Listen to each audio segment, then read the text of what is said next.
अब बीजेपी के अंदर चल रहा शीत युद्ध अब सामने आने लगा।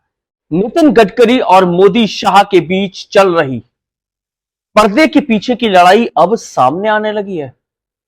हम ऐसा क्यों कह रहे हैं, हम ये सवाल आखिर क्यों पूछ, क्योंकि प्रधानमंत्री नरेंद्र मोदी का इतिहास रहा है कि जो भी कद्दावर नेता उनको लगता था कि उनके रास्ते का रोड़ा बन सकता है, उन्होंने उसे 75 साल की, जी हां 75 साल की उम्र पर रिटायरमेंट देकर या मार्गदर्शन मंडल में भेजकर ठिकाने लगा।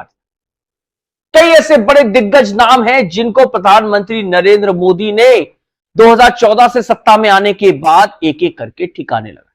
लालकृष्ण आडवाणी हो, मुरली मनोहर जोशी हो, यशवंत सिन्हा हो, करिया मुंडा हो, सुमित्रा महाजन हो या शांता कुमार हो, ऐसे कई नाम हैं जिनको एक एक करके समय समय पर प्रधानमंत्री नरेंद्र मोदी ने 75 वर्ष का हवाला देते हुए साइडलाइन कर दिया। लेकिन अब समय वो आ गया जब प्रधानमंत्री नरेंद्र मोदी खुद 75 वर्ष के होने वाले हैं।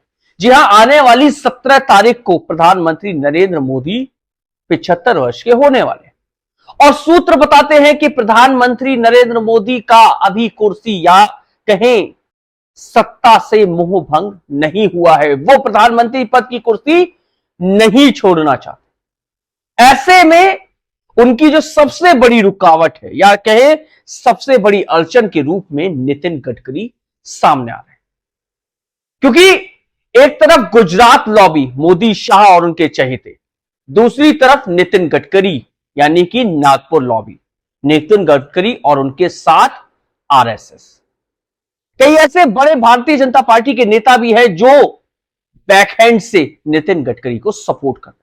मोदी और शाह के सामने खुलकर सामने नहीं आ रहे, लेकिन वो नितिन गडकरी के साथ खड़े हैं। अब चूंकि नितिन गडकरी लंबे समय से संघ से जुड़े हुए, नागपुर से आते हैं और काफी कद्दावर दावेदारी है कि यदि प्रधानमंत्री नरेंद्र मोदी 2029 में पद छोड़ते हैं तो नितिन गडकरी प्रधानमंत्री पद के पहले कैंडिडेट के रूप में उभरकर सामने आएंगे। लेकिन उससे पहले नितिन गडकरी को एक बार फिर भारतीय जनता पार्टी के राष्ट्रीय अध्यक्ष के पद की कुर्सी पर बैठाने का मन आरएसएस बना चुका। यही कारण है कि नितिन गडकरी को एक बार फिर से टारगेट किया जाए। जी हां, आपको याद होगा 2009 में जब नितिन गडकरी पार्टी के राष्ट्रीय अध्यक्ष के तौर पर थे तो पार्टी को काफी मजबूती मिली, लेकिन 2014 के बाद से उन्हें सड़क एवं परिवहन मंत्री बनाने के बाद, जी हां, मोदी और शाह ने एक तरीके से साइडलाइन कर दी। बीजेपी के सभी कार्यकाल में उन्हें सड़क एवं परिवहन मंत्री बनाया गया, लेकिन बीजेपी पार्टी में उनका हस्तक्षेप पूरी तरीके से रोक दिया गया। हद तो तब हो गई जब 2024 के चुनाव के दौरान, जी हां, लोकसभा चुनाव के दौरान पहली लिस्ट में नितिन गडकरी का नाम नहीं था। यह बगावत उसी दिन से शुरू हो गई। दूसरी लिस्ट आई तो नितिन गडकरी का नाम था, लेकिन पहली जो लिस्ट थी उसमें उनका नाम नहीं। अब सूत्र बताते हैं कि नितिन गडकरी अब राष्ट्रीय अध्यक्ष पद की कुर्सी को संभालना चाहते हैं, बीजेपी को एक बार फिर से लीड करना चाहते हैं और आरएसएस का बड़ा ठपका या कहें नागपुर लॉबी भी इसके समर्थन में, जिसकी वजह से मोदी और शाह को लगने लगा है कि यदि नितिन गडकरी बीजेपी की राष्ट्रीय अध्यक्ष पद की कुर्सी पर बैठते हैं तो उनके फैसलों को जो वो अब तक मनमानी करते हुए आए हैं उन पर सवालिया निशान खड़े होने शुरू हो जाएंगे या कलम चलनी शुरू हो जाएगी। जिस तरीके से अब तक वो पार्टी और देश को चलाते हुए आए हैं वो नहीं चला, अपनी मनमानी नहीं कर पाए। यही कारण है कि नितिन गडकरी को टारगेट किया जाने, कैसे टारगेट किया जाने लगा है वो हम आपको बताते हैं। आपको याद होगा कि जो गोदी मीडिया, जी हां, जो गोदी मीडिया बीजेपी या मोदी शाह के खिलाफ कुछ भी चलाने से पहले कतराती, कुछ भी हो जाए देश में लेकिन मोदी और शाह के खिलाफ गोदी मीडिया कुछ नहीं चलाती। वो गोदी मीडिया नितिन गडकरी के बेटों की कंपनियां, जी हां, एथेनॉल, पेट्रोल में जो 20% एथेनॉल मिलकर आ रहा है उस पर सवाल पूछने लगे। न सिर्फ सवाल पूछ रही है बल्कि डिबेट करने लगे।